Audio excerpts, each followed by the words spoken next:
제 인생을 한마디로 축약하자면 총체적 난국이었어요. 가난한 집안에서 가진 것도 특출난 재능도 없이 태어난 외동딸. 사회에서 제 포지션은 딱 그 정도였어요. 하지만 저는 단 한 번도 제가 가난하게 태어난 것에 대해 부모님을 원망해 본 적이 없고, 저희 부모님 역시 긍정적이고 착하신 분들이라 저 역시 어려운 상황에서도 늘 웃으며 살아가려고 노력했죠.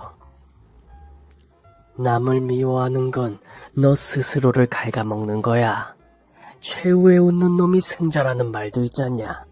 늘 웃어라 딸아. 우리 아버지는 늘 그렇게 말씀해 주셨죠. 저희 엄마는 농인이세요. 글이나 수어로만 소통이 가능하고 입모양은 어느 정도 읽을 수 있긴 하지만 조금이라도 도움이 되고 싶었거든요. 부모님께서는 제게 늘 세상을 미워하지 말고 아름답게 보려고 노력하라고 가르치셨고, 저는 부모님의 가르침대로 미소를 잃지 않고 살아가기 위해 노력했죠. 저의 미소는 모든 사람들이 좋아해줬어요. 학교에서도 아르바이트하는 곳에서도 늘 긍정적으로 생각하고 생글생글 웃고 보는 저의 성격 덕에 주변에 늘 사람이 많았고, 다들 저에게서 긍정의 에너지를 얻는 것 같다고 말해주며 어려운 환경 속에서도 희망을 잃지 않고 살아가는 저를 대견하게 여겨주었죠. 저는 고등학교를 졸업하자마자 꽤 큰 공장에 취직했고, 성실하게 오래 일한 덕분에 직급도 오르고 연봉도 올랐어요.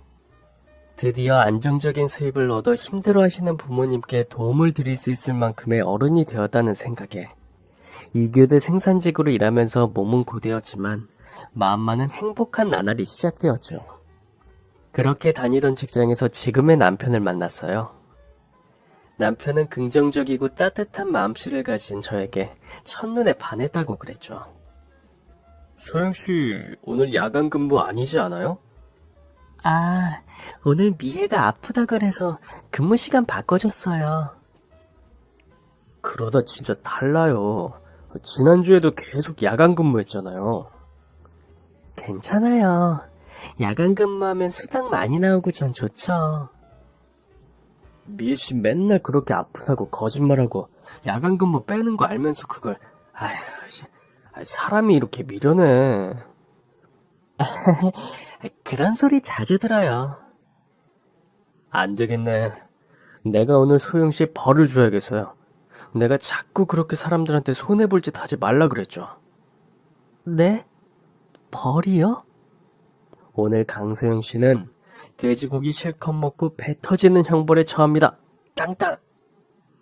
남편은 처음에는 이렇게 남들 부탁을 잘 거절하지 못하고 남에게 싫은 소리 할 바엔 그냥 내가 고생하고 많은 제 성격이 답답했던 모양이지. 이렇게 동료 직원들에게 야간 근무를 떠맡게 되어 고생하고 있을 때면 피로회복제도 사다주고 비싼 도시락도 사다주면서 호감을 표시했어요. 가끔은 퇴근길에 같이 식사를 하기도 했죠. 제가 스스로 잘 못 챙기니까 챙겨주고 싶은 마음도 있었다고 해요. 솔직히 저도 남편이 처음부터 저에게 다른 사람을 대하는 것과는 다른 관심이 있다는 건 알았지만, 저는 지금 당장 부모님을 모시는 것이 중요했기 때문에 일부러 모른 척한 것도 있었죠. 어느 날의 일이었어요. 퇴근하는 길에 우연히 시간이 맞아 버스 정류장까지 같이 간 적이 있었는데요. 남모르는 아이 하나가 정류장에 오독하니 서서 울고 있지 뭐예요. 이쪽은 공단 지역이라 주택가가 없어서 아이가 혼자 다닐 일이 없는데 말이에요. 어머, 얘 여기서 왜 울고 있어? 부모님은 어디 가셨어? 엄마, 엄마. 아이는 엄마를 잃어버린 모양인지 겁에 질려 엄마만 찾으면서 울고 있었어요. 비까지 맞은 모양인지 온몸이 축축하게 젖어 있었죠. 제가 경찰에 신고할게요. 아가, 비도 오는데 안 춥니? 누나 옷 잠깐 입고 있을래? 저는 곧바로 아이에게 옷을 벗어주었고 남편이 경찰에 신고를 막 하려는 찰나 저쪽에서 누군가를 애타게 부르며 찾는 목소리가 들리더라고요. 엄마! 치호야, 지호야. 아이고, 지호야. 엄마가 가만히 서 있으려는데, 비도 오는데 어딜 혼자 또 갔어? 응? 이쪽에 볼 일이 있어 아이와 함께 택시를 타고 왔는데, 도중에 비가 오는 바람에 우산을 살 만한 곳이 있나 택시 정거장에 잠깐 세워놓은 사이에 아이가 사라졌다는 거예요. 아이 엄마는 우산은 사지도 못하고 비를 철철 맞으면서 아이를 찾아 헤매고 있었죠. 저는 비에 쫄딱 젖어 부둥켜 안고 오는 두 사람이 너무 안쓰러워서 제가 가지고 있던 우산을 쥐어보냈어요. 세상에. 내가 헛게 보이나 보다. 가만히 지켜보고 있던 그 사람이 갑자기 그러기에 저는 또 어딘가 아픈가 싶어서 깜짝 놀라 뒤돌아봤죠. 그랬더니 그 사람이 싱글싱글 웃으면서 그렇게 말하더라고요. 아니, 눈앞에 있는 사람 등에서 천사 날개가 보이네요. 어글거려 진짜. 그 일을 계기로 저와 남편은 교제를 시작했어요. 어떻게 생각하면 저나 남편이나 서로에게 호감은 있었지만 한 걸음을 내딛지 못해 망설이고 있었으니 그 엄마와 아이가 우리 둘을 이어준 천사가 아닐까 하고 요즘도 간간히 그때 일을 남편과 함께 추억하곤 한답니다. 나중에 알게 된 사실이지만 남편의 집안은 우리 집과 비교하는 게 죄송스러울 정도로 잘 사는 편인 집안이었어요. 남편은 삼형제 중 막내였는데 큰형은 의사에 작은형은 변호사, 말 그대로 사자 집안이었던 거죠. 그중 유일하게 남편만 2년제 전문대를 간신히 졸업해 공장에 취직했고 그래서 저를 만날 수 있었던 거예요. 남편은 그 이야기를 하면서도 당당하게 어깨를 쫙 펴고 전혀 기죽지 않는 목소리로 말했죠. 부모님이 나보다 더 잘 먹고 잘 사시는데 오히려 부모님 걱정 안 해도 돼서 좋지 뭐. 난 원래 어릴 때부터 형들이랑은 달리 공부랑은 영 안 친했어요.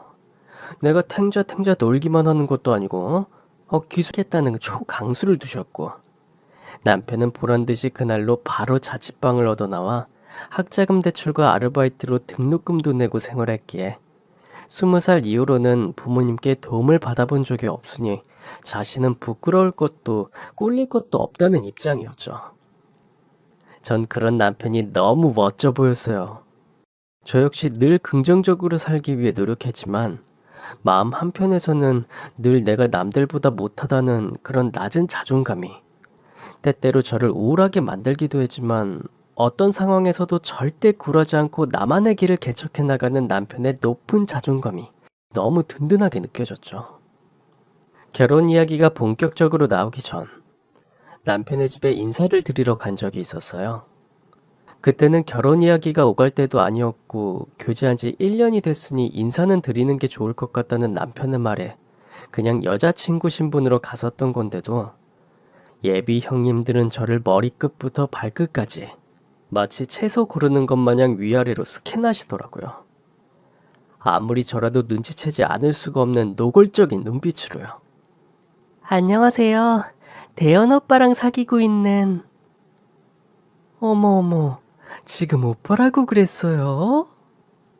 둘이나 있을 때 쓰는 호칭을 지금 집안 어른들 다 듣는 데서 쓴다고? 죄송합니다. 조심 좀 해요. 사람이 배운 교양이 없으면 배울 생각이라도 있어야지. 어머, 아무리 그래도 그렇지. 어른들에게 인사드리는 자리인데 행색이 저게 뭐야? 얼굴에 비비크림도 안 발랐네. 아휴, 젊다는 근자감인가? 아님 돈 없어서 그래요? 내가 안 쓰는 파운데이션 하나 줄까? 설마 공장에서 먼지 풀풀 날리며 입고 있던 작업복 그대로 입고 온 거야 지금? 아유, 난 막내 도련님이 그렇게 푹 빠졌다길래 인물이라도 잘난 줄 알았지. 근데 뭐, 이거는, 두 분 다 그만 좀 하세요. 초면에 소영씨가 기분 나쁠 건 생각 안 하세요? 어머, 도련님, 제가 뭐 틀린 말 했어요? 선물이라고 사온 것도 봐. 설마 그거 시장 통해서 2만 원 주고 사온 과일 바구니예요? 그런 거 가져와 봤자 이 집에 먹을 사람 없어요. 아휴, 2만 원짜리도 부담스러운 처지 같은데. 들고 가서 본인이 드세요. 시어머니는 근엄하게 거실 소파에 앉아 그 장면들을 지켜보다가 며느리들을 작게 나무라셨지만 그건 그냥 며느리들이 너무 시끄럽게 하니 주의를 주신 것뿐이지 제가 마음에 들어서 그러신 건 아니라는 걸 아무리 저라도 알겠더라고요. 하긴 아무리 막내 아들이 공장에서 일한다지만 기본적인 집안의 수준이라는 게 있을 텐데 제가 마음에 찰 리가 없었죠. 여기에 저희 어머니께서 농인이라는 사실을 알게 되면 또 얼마나 더 비웃을지 상상도 안 돼요. 저는 정말 20년 넘는 인생 최초로 긍정의 힘을 잃는 기분이었어요. 항상 좋은 사람들과 함께하며 저희 힘들어도 긍정적인 캔디 같은 성격을 높게 평가해주는 칭찬에 익숙해져 있었던 탓일까요? 별것 아니라고 생각하고 넘겨보려고 해도 가슴에 가시처럼 말들이 콕콕 박히는 것은 어쩔 수가 없었죠. 하지만 남편은 그 순간에도 당당했어요. 형수가 나랑 결혼할 거예요? 내가 누굴 사귀던 형수가 뭔 상관인데요. 그렇게 우리 처지가 딱해 보이면 소영씨 옷도 사주고 화장품도 사주시던가. 형 돈 잘 버니까 어렵지 않겠네. 어머, 도련이 말하는 것 좀 봐. 남편은 내가 좋은데 어쩔 건데 하면서 거의 떼쓰는 막내처럼 말했고, 그런 남편의 모습에서 남편이 모나지 않게 부모님의 사랑을 받으며 자랐다는 걸 느낄 수 있었어요. 형들과의 나이 차이도 상당한 늑둥이 막내였으니 아무리 엄한 부모님이라도 막내만큼은 자유분방하게 살 수 있도록 해주었던 것이겠죠? 소영씨, 오늘 형수들이 한 말 너무 신경 쓰지 말아요. 괜찮아요. 난 딱히 틀린 말도 아니었는데요, 뭐. 앞으로 우리가 더 열심히 잘 사는 모습 보여드리면 되죠. 네? 오늘 인사드릴 때 흔들리지 않고 계속해서 웃으려 노력하는 소영씨 태도를 보고 저 마음 굳혔어요. 저랑 결혼합시다. 그렇게 제 나이 28살, 남편 나이 30살, 우리는 결혼을 결심했어요. 남편의 집안 어른 중 대놓고 결혼을 반대하는 사람은 없었어도 은근히 하지 말았으면 하는 압박이 저와 남편에게 가해지고 있었지만 우리는 굴하지 않았죠. 남편은 지금까지도 20살 이후로는 부모님 도움 없이 살아왔는데 결혼한다고 손 벌리면 꼴사나워진다며 둘 다 없는 처지에 결혼식은 그냥 패스하고 혼인신고부터 하자며 차라리 식 올릴 돈으로 신혼집으로 전셋방이나 하나 얻자고 하더라고요. 물론 저도 적극적으로 찬성했고요. 그렇게 소박하고 별 볼 일 없지만 행복한 신혼생활이 시작되었어요. 결혼 후 부모님을 걱정하는 저를 위해 남편은 일부러 친정에서 가까운 곳에 신혼집을 얻었고 귀가 들리지 않는 우리 엄마를 위해 수화까지 열심히 배워가면서 사위 노릇을 톡톡히 하려고 애썼어요. 저를 아들 진짜 둘 아니 넓게는 우리 친정 부모님까지만 놓고 본다면 정말 부족할 게 없는 더할 나위 없이 행복한 결혼 생활이었지만 해결할 수 없는 문제는 산재에 있었죠. 바로 시댁 문제였어요. 시댁을 보고 있노라면 우리 결혼 생활이 지금도 그리고 앞으로도 순탄치 못할 거라는 예감만 자꾸 들었죠. 늘 긍정적으로 밝게 그리고 자신감 있게 생각하고 살아가자는 다짐도 시댁 식구들을 보면 자꾸 무너지려고만 했어요. 제 인생 최초로 자격지심이 생기게 만드는 존재들. 적어도 저에게 시댁 사람들은 그런 존재였죠. 늘 당당하게 어깨를 펴고 할 말은 다 하는 남편이 정말 매일 부러웠으니까요. 예를 들면 이런 일들이 거의 매주 벌어졌어요. 동서, 이번 주 토요일에 본가 올 수 있지? 몇 시쯤이요? 저 금요일 야간이라 아침 일찍은 어려운데. 퇴근하고 바로 와.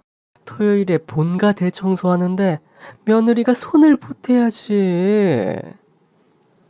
그렇게 해서 퇴근 후 잠도 제대로 못 자고 복장 가지고 또 트집 잡힐까봐 씻고 옷만 갈아입고 남편과 함께 불이 나게 달려가면 본인들은 거실에서 한가롭게 티타임을 가지면서 청소는 저희에게 맡긴 적도 있었고, 제사 때도 큰형님, 작은형님은 급하거나 중요한 일이 있다고 하면서 저만 불러서 고용한 사람들과 함께 전을 부치고 제사 음식 준비하는 걸 거의 다 시키곤 했죠. 아유, 동서가 들어와서 때마다 사람 부르는 거 인건비 굳어서 너무 좋네. 그러게 말이야. 아무것도 없이 이런 집에 들어왔으면 몸으로라도 때워야 되지 않겠어? 그나마 동서가 양심은 있는 인간이라 다행이지 뭐야. 큰형님과 작은형님 내외는 음식 준비가 다 끝나고 나서야 도착하셨고, 차려놓은 음식만 먹고 절만 하고 저녁부터는 또 모임이 있다며 불이 나게 돌아가셨죠. 고용인들은 음식만 하고 돌아갔고 결국 그 해도 해도 끝나지 않은 설거지와 뒷정리는 제 몫이었죠. 이 집안에서 저의 취급이나 위치가 어떠했는지 아시겠죠? 솔직히 저는 처음에는 그래, 내가 모자라는 며느리감이니 어쩔 수 없지. 형님들 말도 일리가 있어. 재산이든 학벌이든 뭐 하나 내세울 것도 없고 집안에 도움도 되는 거라고는 건강한 몸 하나뿐이니 내가 열심히 일이라도 해서 며느리 노릇을 하는 게 당연해 하고 긍정적으로 생각하려고 했지만 날이 갈수록 대우가 개선되기는커녕 아예 시종처럼 대하는 옷 어른들의 태도에 서러움을 느끼지 않았다면 거짓말이에요. 제가 아무리 긍정 마인드를 가지고 산다지만 저도 사람인걸요. 결혼 2년 차부터는 언제까지고 웃는 얼굴로 버틸 수 있을지 자신이 없어지기 시작했죠. 하지만 이해할 수 없는 것은 이뿐만이 아니었어요. 늘 당당하고 자기 할 말은 다 할 것 같았던 남편은 이런 처우에 대해서는 전혀 불만을 가지지 않았거든요. 주말이든 평일이든 우리 부부를 불러내 대청소를 시키고 온갖 허드렛 일을 시키는 것도, 심지어 백화점이나 마트 쇼핑할 때 짐꾼처럼 부리는 것도 남편은 당연하다고 생각하는 것처럼 불만을 표출한 적이 단 한 번도 없었어요. 좋게 생각하면 아내인 저도 함께 고생하고 있는 처지에 괜히 긁어부스럼 만들 수 있으니 참는 것처럼 보일 수도 있겠지만 전 솔직히 알겠더라고요. 그동안 남편은 막내 아들로 태어나 자유를 보장받으며 살아온 게 아니라 실은 기준치 미달 판정을 받고 부모님으로부터 일찌감치 방임에 가까운 이런 취급을 받아왔다는 것을요. 그러니 형제들도 무시하고 형수들도 무시하고 남편의 아내인 저도 무시당한다는 것을 저 역시 너무 늦게 깨달아 버렸습니다. 하지만 그런 남편에게 저는 아무런 말도 할 수 없었어요. 남편이 부족하면 저라도 남편의 어깨를 펴줄 수 있게 잘나야 하는데 제가 더 못나니까 남편이 더 저런 취급을 받는다는 생각이 들어 마음이 쓰리기도 했고, 충분히 긍정적으로 살아보려고 노력하는 남편의 인생에 찬물을 끼얹고 싶지도 않았죠. 오히려 저는 그런 생각이 들수록 더욱 열심히 또 열심히 일했어요. 청소도 빨래도 김장도 제사 음식도 무엇이든 시켜만 주면 해야 한다는 마음가짐으로 했어요. 그러면 그 성실함이라도 높게 평가해 주실까 해서요. 하지만 그마저도 저의 헛된 바람이었어요. 아유, 역시 노가다만 하고 살아온 사람은 일머리가 달라. 그치? 우리 같은 사람들하고는 급이 다르다니까. 속도도 빨라. 심지어 완벽하기까지 해. 동서, 그러지 말고 파출부로 취직하는 게 어때? 우리 집 안 그래도 가사 도우미분이 곧 그만두셔서 믿고 맡길 사람이 필요했는데, 아이, 설마 동서가 형님 집에서 물건을 훔치진 않을 거 아니야. 어머, 형님, 사람 일은 모르는 거예요? 가난하게 살던 사람이 삐까뻔쩍한 거 보면 눈이 돈다잖아요. 아, 전에 다이아 반지 도둑 맞은 거 잊으셨어요? 에이, 아무리 그래도 그렇게 금방 들킬 멍청한 짓을 할까? 머리에 든 게 없으니 저러고 막노동이나 하면서 살지. 어머, 팩폭 맞아서 뼈 아프겠다. 암만 그래도 막내 동생인데 좀 살살해. 또 모르고 아무 일도 없었던 것처럼 생글생글 웃는 거예요. 서로를 믿고 선택한 결혼. 이 정도에 무너지면 안 된다. 무너지면 저 사람들이 바라는 대로 해주는 거고 우리만 손해다. 그런 생각을 하면서 독해지자고 다짐했죠.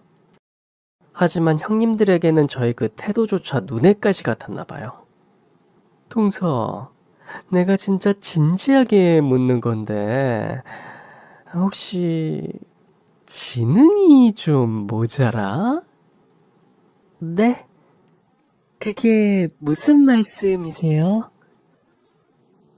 아니, 장애는 유전된다잖아. 그래서 혹시나. 어머, 형님. 요즘 그런 말 하면 장애인 피하다보다 엄청 말 많아요. 의사 선생님 사모님이 구설 안 나게 조심하셔야죠. 근데 내가 이렇게까지는 말 안 하려고 했는데 무슨 말을 해도 싱글싱글 생각 없는 사람처럼 웃기만 하니까 그러는 거 아니야. 하긴 동서 가끔 저렇게 웃는 거 보면 저도 소름이 쫙 끼친다니까요. 아니면 뭐 사이코패스 그런 건 아니겠지. 어머, 농담도 잘하셔 우리 형님. 막내 동서 그냥 농담인 거 알지? 정말 얼굴에 경련이 일어나는 게 아닐까 싶을 정도로 참고 웃는 게 힘든 순간들이 이것 말고도 여러 번이나 있었어요. 직접적으로 말로 조롱할 때는 남편이 참지 않고 그만하라고 말려주었지만 남편 역시 말리는 것 이외에 적극적인 행동은 하지 않았기에 그때쯤부터 저도 무슨 일이 있어도 한평생 참고만 살아야 하는 것이 내 업보다 하는 생각을 했던 것 같아요. 그러던 어느 날의 일이었어요. 그날은 야간 근무를 하는 날이었어서 새벽 2시에도 저는 열심히 일을 하고 있는 중이었죠. 그런데 그 시간에 전화 올 데가 없는데 품속에 넣어둔 전화가 계속 울리더라고요. 전 전화번호를 확인해 볼 새도 없이 바로 이어폰으로 전화를 받았죠. 여보세요?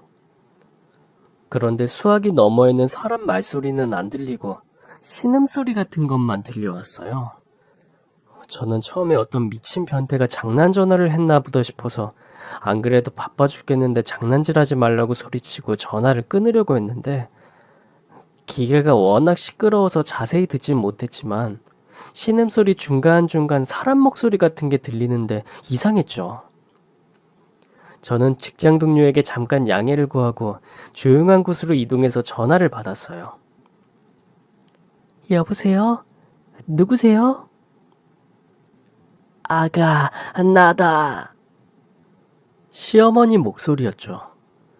저는 이 시간에 저에게 전화할 뿐이 아니었던지라 이상한 마음에 휴대폰을 꺼내서 직접 확인했지만 시간은 새벽 2시를 넘긴 시각이 확실했고 전화번호도 시어머니 전화번호가 맞았죠. 어머니, 이 시간에 무슨 일이세요? 무슨 일 있으세요? 어머니는 말도 제대로 못 잇는 상태로 끙끙대셨어요. 어머니, 어디 편찮으세요? 뭘 잘못 먹고 체한 모양인지 속이 너무 안 좋고 배가 뒤틀려서 일어나지도 못하겠어. 제가 119 불러드릴까요? 많이 편찮으세요? 좀 체한 것 가지고 뭐 혹시 네가 집으로 와줄 수 있겠니? 네, 알겠어요, 어머니. 강서방은 오늘 오전 근무라 집에서 자고 있을 거예요. 지금 바로 깨어서 댁으로 갈게요. 저는 곧바로 작업복을 벗어던지고 남편에게 전화를 걸어 깨웠죠. 남편도 깜짝 놀라 바로 차를 타고 공장으로 저를 데리러 와줬고 저희는 바로 시댁으로 향했어요. 119를 불러서 가실 수도 있었겠지만 굳이 저희를 부르신 것은 혼자 아파 누워있는 것이 서럽고 외로워서라는 생각이 들었어요. 저라고 그런 순간이 없었을까요?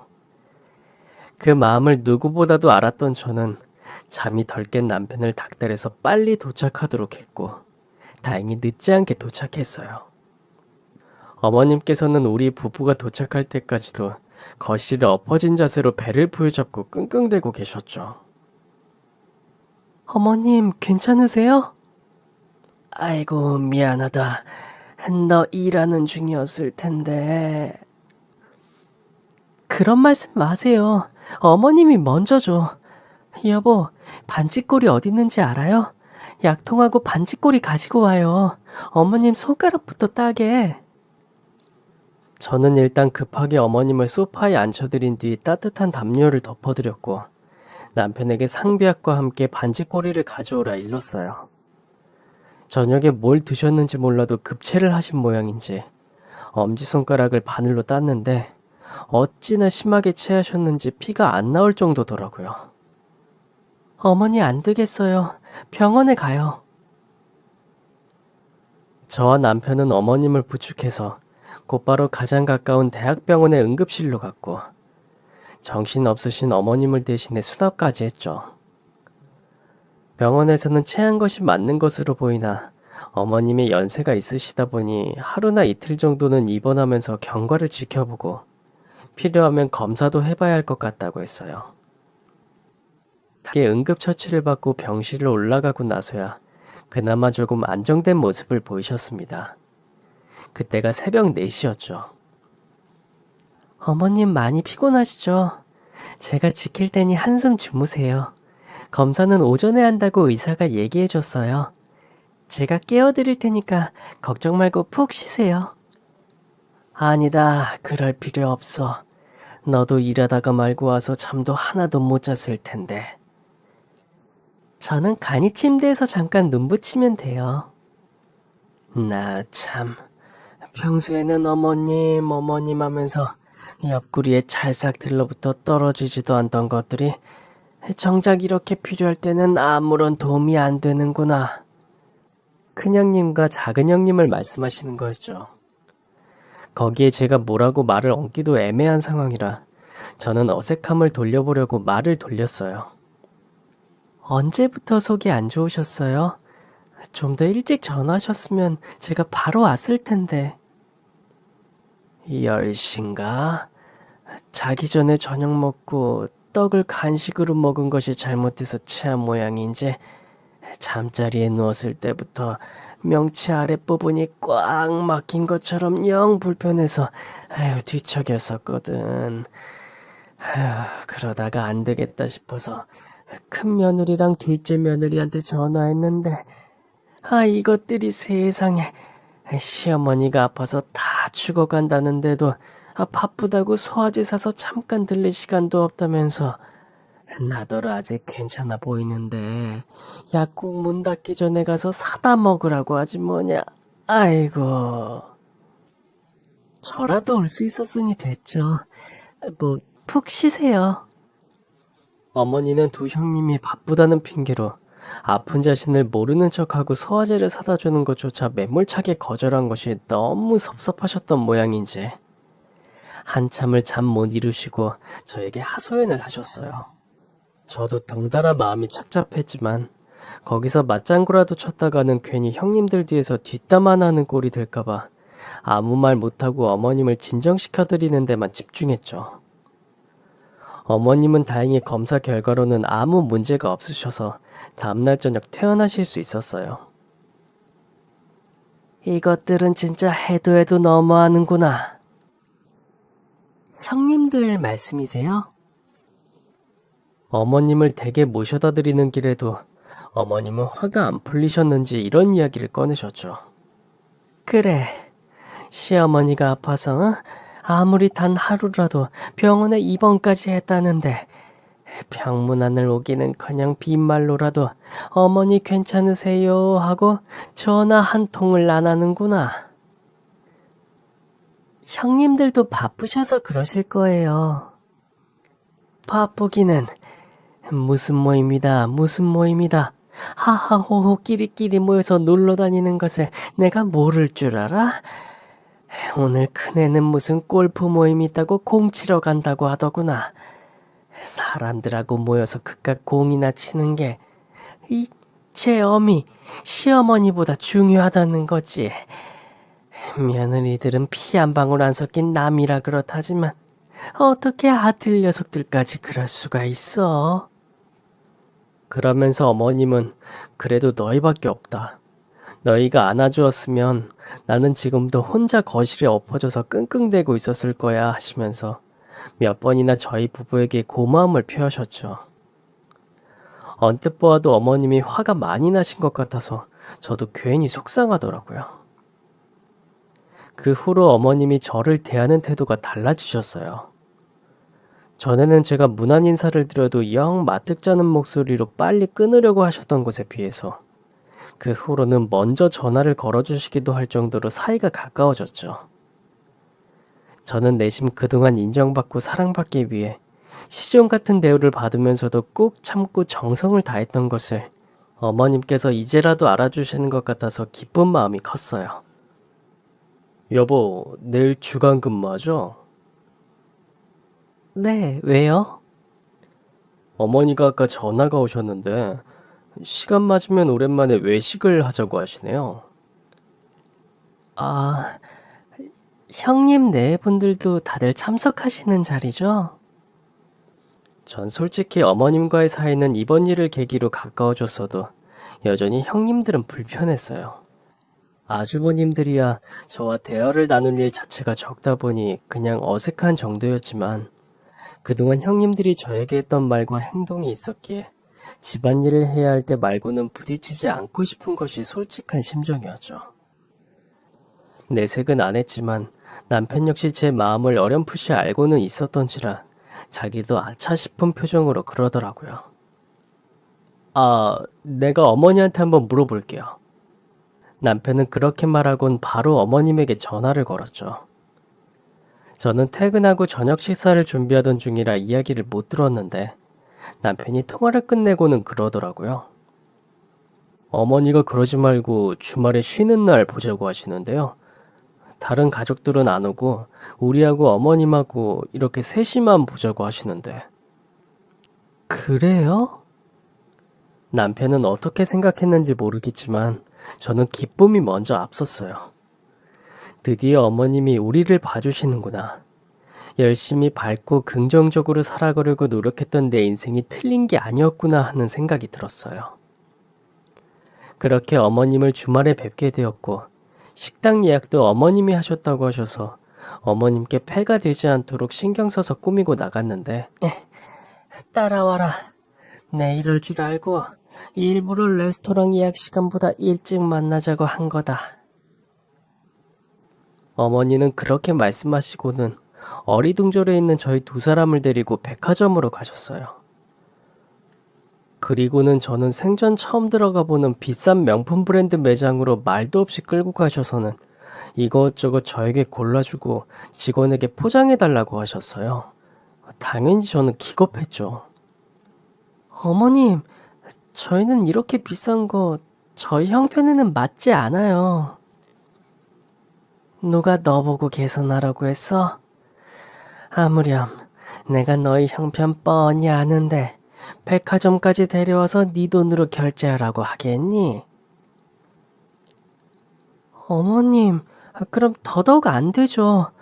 이렇게 비싼 거 못 받아요. 죄송해서. 저번엔 나 데리고 병원 가준 거. 일하고 와서 피곤할 텐데도 일까지 빼먹고 저녁까지 간호해 준 거에 대한 고마움의 표시라고 생각해. 너한테는 엄청나게 비싼 거지? 나한테는 아니다. 별것도 아닌 것 가지고 일일이 부담스러워하고 위축되지 마. 내 아들하고 결혼한 이상 너도 이 집안의 식구야. 내 며느리가 꾀죄죄해서 다니고 어디 가서 함부로 취급받는 거 그건 내 자존심도 걸려있는 문제라는 걸 알아야지. 츤데레라는 게 이런 걸까요?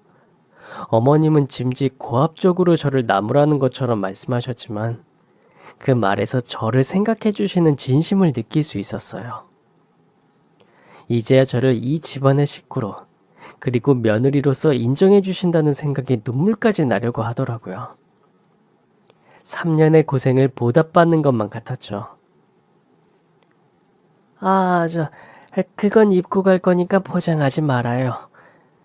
뭐하니? 어서 들어가서 갈아입고 나와. 가방이랑 신발도 사야지. 옷만 고급진 거 입고 신발이랑 가방은 싸구려로 드는 것만큼 없어 보이는 게 없다.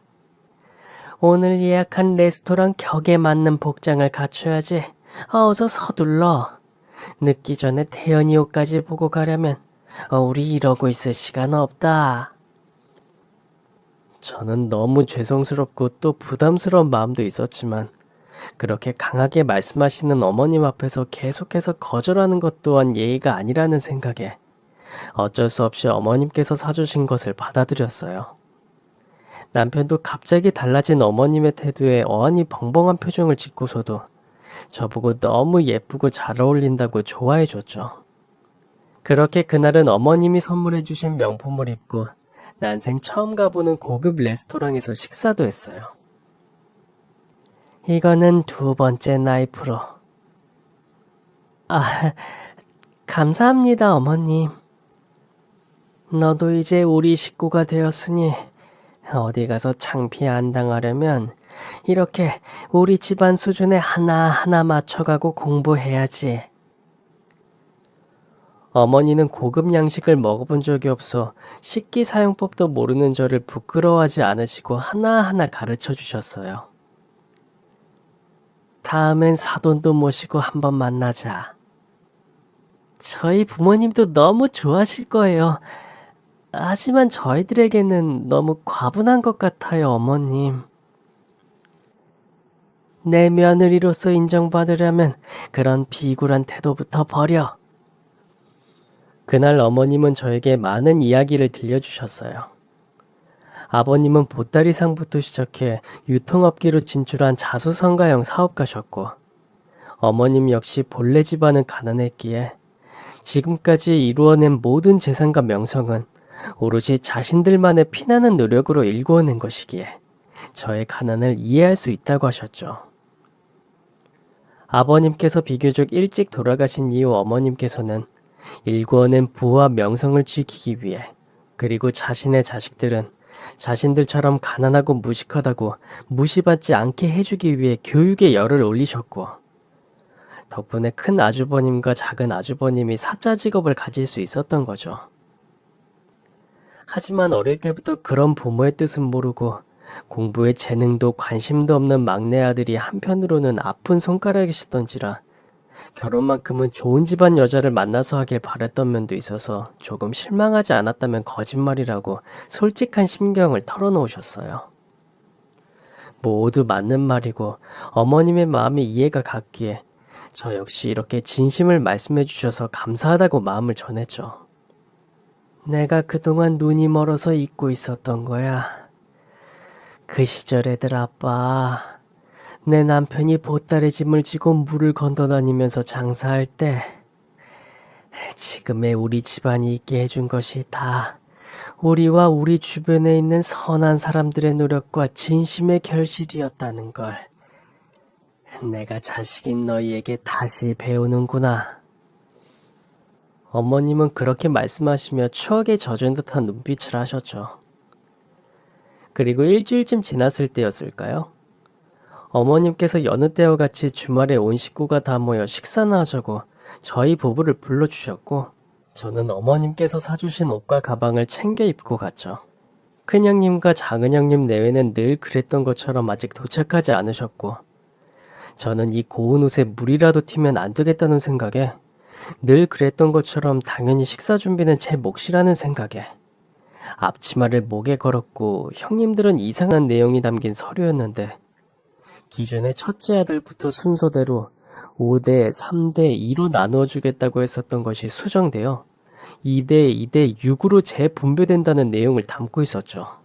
아무리 눈밖에 난 자식이라도 막내 아들은 막내 아들이었기에 유산 상속에서 제외할 생각은 처음부터 없었지만 이번 일로 저희 부부의 진심을 알게 된 시어머니께서 생각을 바꾸어 거의 저희 남편에게 몰빵한다고 해도 과언이 아닐 정도로 많은 비율의 재산을 증여하는 것으로 바뀐 것이었어요. 아버님이 돌아가신 이후에도 어머님께서는 부동산 투자 등으로 재산을 계속해서 불러오셨던 상황이라 집안이 엄청난 부자였기 때문에 60%라고 한다면 저는 상상도 할 수 없는 엄청난 액수의 재산일 것이 뻔해서 저는 놀란 입을 다물지 못했죠. 나 참, 네 남편하고 같이 보라 했더니 그새를 못 참고 열어봤니? 어머니, 제가 무슨 말씀을 드려야 할지. 뭘 무슨 말을 해 하기는 그냥 감사합니다 하고 넙죽 받으면 되는 거야. 남편의 사업을 도우며 부동산 투자를 하시던 분이라 그런지 정말 호탕한 기계를 가지신 분이 저희 시어머니였죠. 저 역시 그동안 저를 미워한다는 생각에 어머님에 대한 오해를 하고 있었던 게 아닌가 싶어 죄송한 마음까지 들더라고요. 이리 와 앉아라. 식사하기 전에 몸에 좋은 차나 한 잔 나랑 같이 들자.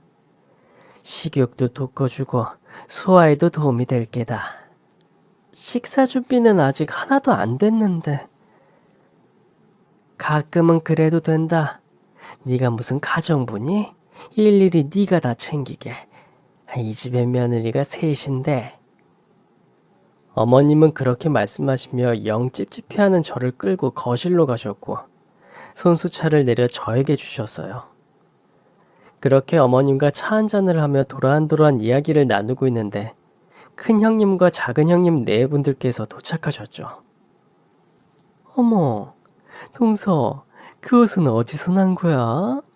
그러게, 설마 빚이라도 내서 산 건 아니겠지?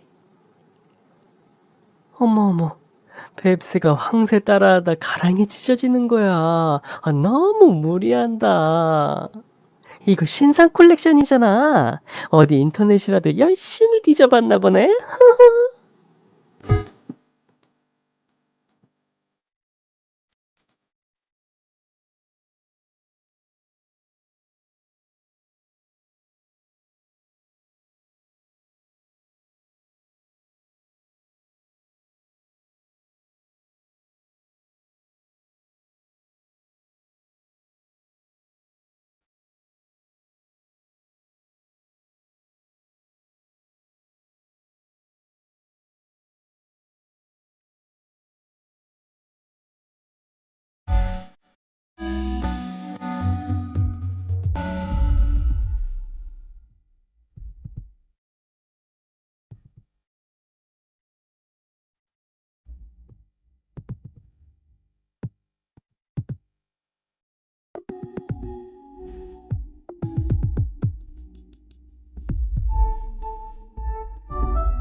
다들 그만들 둬라.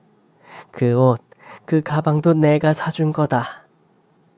형님들은 벙찐 표정으로 저를 보시고는 헛기침을 하고 주방 쪽으로 가셨죠.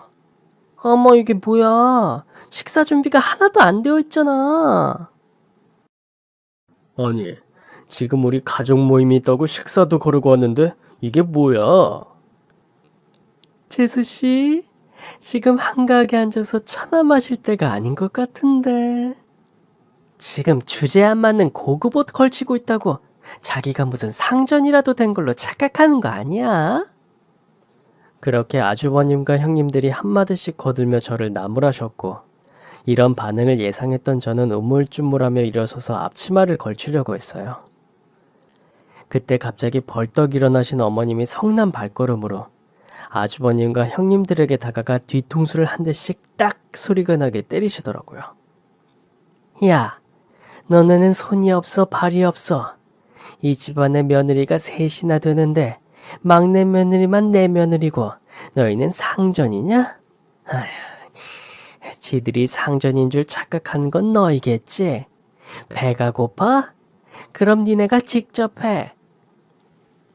그러미 어머님은 제가 들고 있던 앞치마를 빼앗듯 가져가 형님들에게 집어던졌죠. 어머님의 이런 반응을 상상도 못했을 형님들은 떨떠름한 표정으로 어쩔 수 없이 저녁 식사를 부랴부랴 준비하셨어요. 전 솔직히 형님들의 눈총에 가시방석에 앉은 기분이었지만 이제는 어머님이 내 편이 되었다는 생각에 어머님 말씀처럼 비굴하게 움츠려 있지 않고 당당히 어깨를 펴기로 했죠. 결국 그렇게 그날 식사는 늦게나마 시작되었고 어머니는 형님들께서 차려주신 식탁에 앉아 수저를 드시면서 그런 이야기를 꺼내셨어요.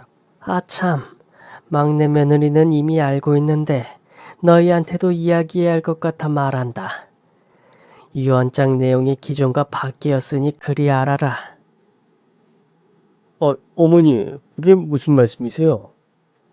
기존의 첫째부터 순서대로 5대 3대 2로 나누기로 했던 상속이 2대 2대 6으로 변경됐다.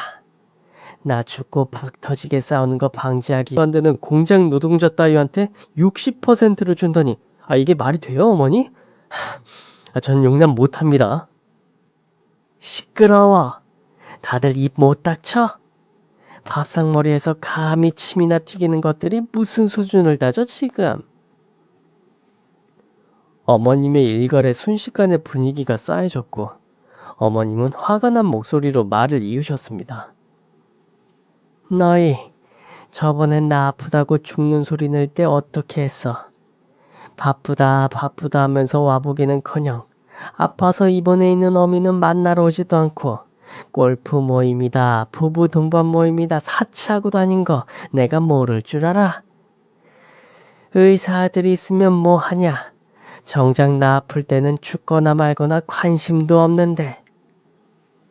어머니, 진짜 또 무슨 말씀을 그렇게 하세요? 그때는 진짜 바빴어요. 고작 그런 일 한 번 가지고 그 막대한 유산을 막내네한테 몰아준다는 게 말이 돼요? 말이 안 되는 건 너희가 하는 짓거리지. 이런 일이 처음 있는 일도 아니잖아. 이게 몇 번째야? 니네 필요할 때만 어머님 하면서 알랑방귀나 낄 줄 알았지. 집안 어른으로서 대우나 제대로 해줬니? 빨리 병들어 뒤지라고 고사 지내는 거랑 뭐가 다르냐? 내가 너희 증여 미리 해주고 나면 요양원에 처박아 두고 찾아오지도 않을 것들인 거 내가 모를 줄 알아? 이거 그냥 못 넘어가요. 소송 걸 거예요. 소송? 감히 지금 애미 앞에서 소송 이야기가 나오는 거야? 오냐 그래. 어디 한번 해봐라. 이에 대해서 더 말을 얹거나 진짜 그따위 짓거리라도 해다가는 한 푼도 못 받을 줄 알라고. 지금 날 상대로 법정 싸움을 하겠다고? 해봐라 그까짓 거. 분노에 찬 어머님의 말씀에 다른 가족들은 모두 아차 싶은 얼굴로 입을 다물었습니다. 그 후 어머님은 정말 진심이셨던 모양인지 건강할 때 하나씩 해야 한다며 본인의 명의로 된 빌라와 상가 건물부터 남편과 제 이름으로 증여해 주셨고 나머지도 하나씩 차분히 처분하여 분배하실 거라고 하셨어요. 형님들과 아주버님들은 어떻게 됐냐고요? 자신들의 말이 씨알도 먹히지 않는다는 사실을 깨달은 그분들은 저희 부부에게 재산이 몰아지는 것에 불만을 품고 이제는 어머님께 문안전화도 안 드린대요.